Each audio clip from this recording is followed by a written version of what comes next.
John, there's nothing better than ending the season on a rivalry win, and Kentucky got it done today. Well, you know, they say 7's a lucky number, and it definitely is now for the Pikeville Panthers. The 7th program state title, the 3rd in the last 4 years, was secured today in that 41-9 win over Raceland. Hello and welcome to Appalachian Wireless Sports Overtime. I'm Courtney Layne Brewer. Well, as Evan mentioned, it is starting to get chilly out, but the basketball season is just heating up. We had several Mountain Top 10 matchups tonight, a Mountain Top 5 matchup to lead us off. In fact, let's get right to it. Last week, SEC play got off to a bit of a rough start for the Cats, but tonight, back at home, they could bounce back. It's been almost exactly a year since these words changed Eastern Kentucky basketball for good. I'm very excited and thankful to announce that I'll be playing basketball at the University of Kentucky. And now it's official. Reed Sheppard has signed his letter of intent to join Big Blue Nation next season. You know, these people, like you said, have been with me my whole life. It's my family, my friends, you know, it's who I've been with for 18 years, and leaving them is going to be hard. But I'm super excited to go start a new life, and at the same time, I'm only an hour away, so I'll be able to come back and hang out with my friends and family, and I'll never forget where I came from and never forget who was with me my whole life. The legacy Wildcat and son of the mountains has had an eventful year, making his debut at Rupp Arena, playing on ESPN, and being named Kentucky Gatorade Player of the Year. Through all this, he's just remained humble and has great humility. He's a great teammate. You know, a lot of those guys you see and sometimes aren't the best teammate, but you know, his teammates love him. He loves those guys. Now, his next step is official, one of the first Mountain products in years to suit up for Kentucky.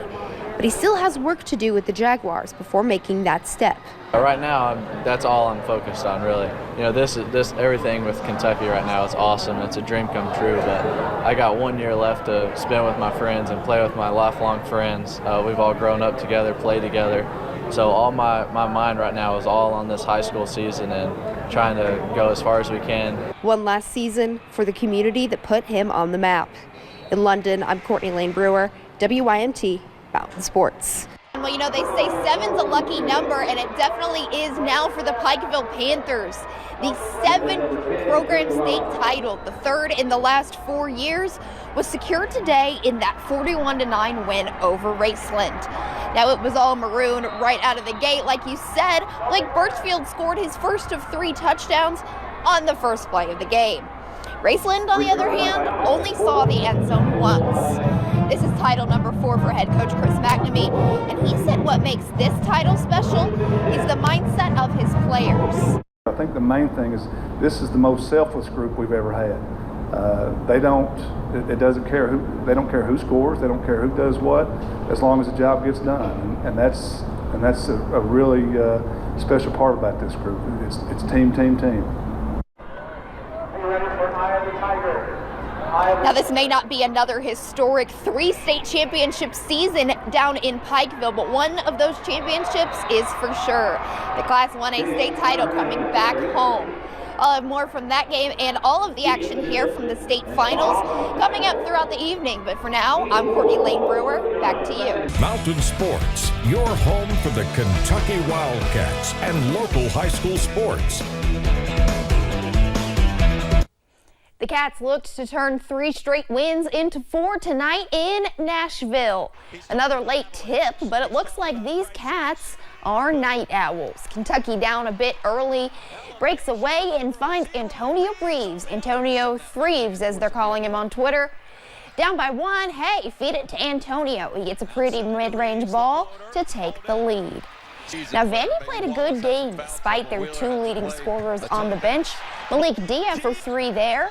But on Kentucky's next possession, Reeves gets the tricky layup. Cats with a 9-point advantage at the half. Start of the second, hello, Cason Wallace for 3.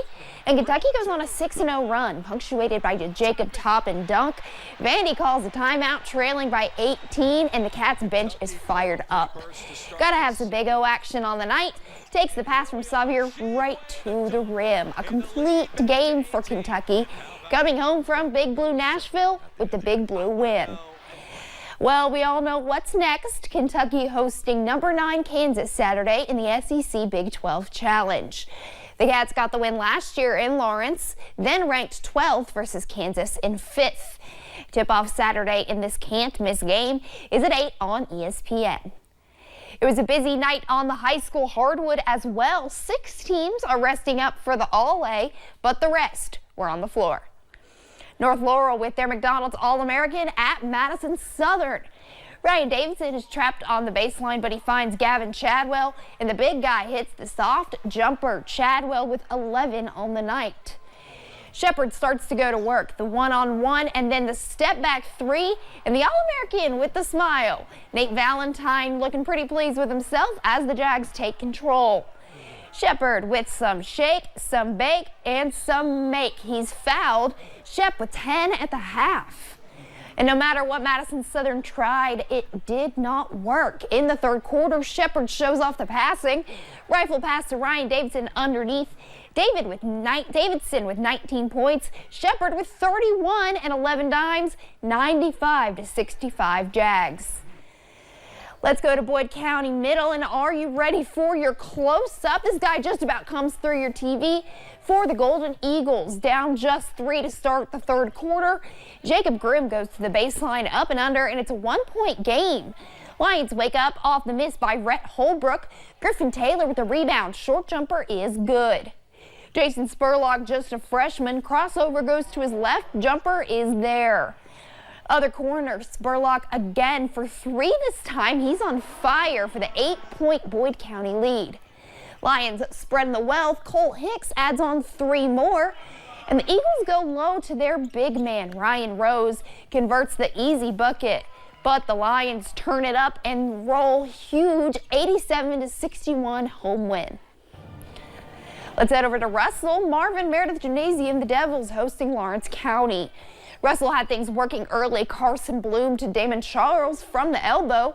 Bloom now to Gavin Carter to Caleb Rimmer. Layup off the glass.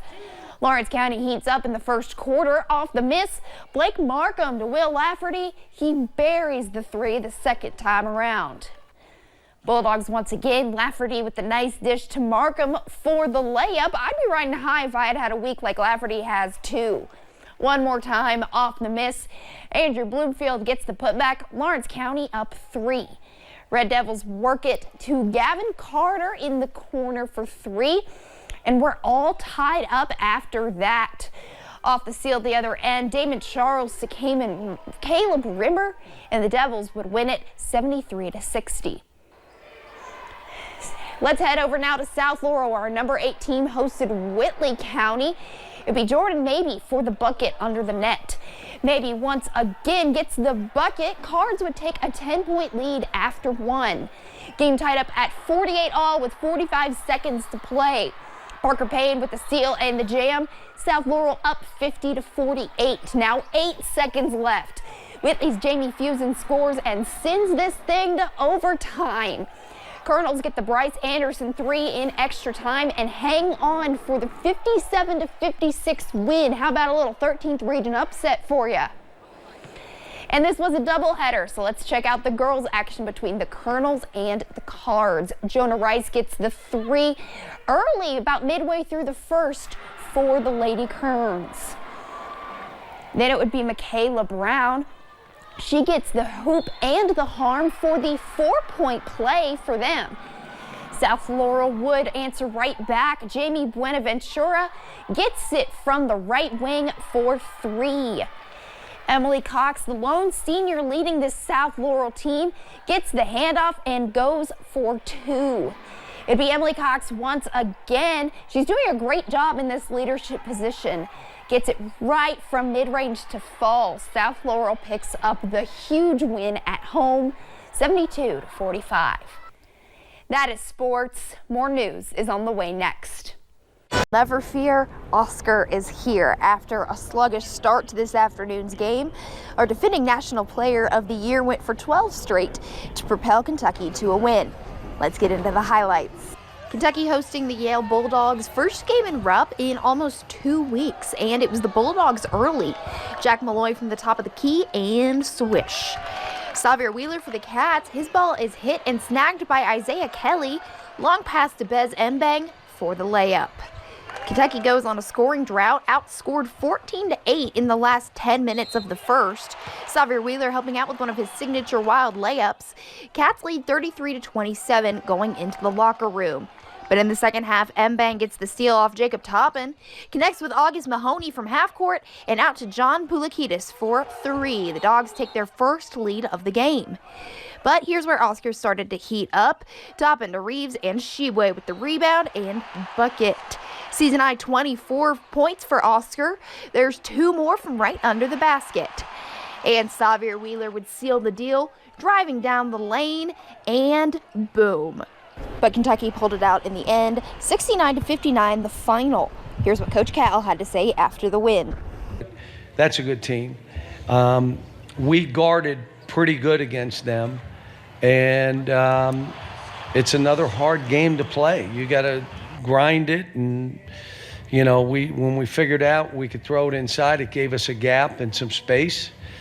And I liked how we finished the game off. You know, we did some different things. Now, Cal made a point to tell the media that after today's game, his team gets 3 days off to rest after a month of worldwide travel. But after that, on Thursday, they hop back on a plane and head to New York City to face UCLA on Saturday in the CBS Sports Classic right here on WYMT.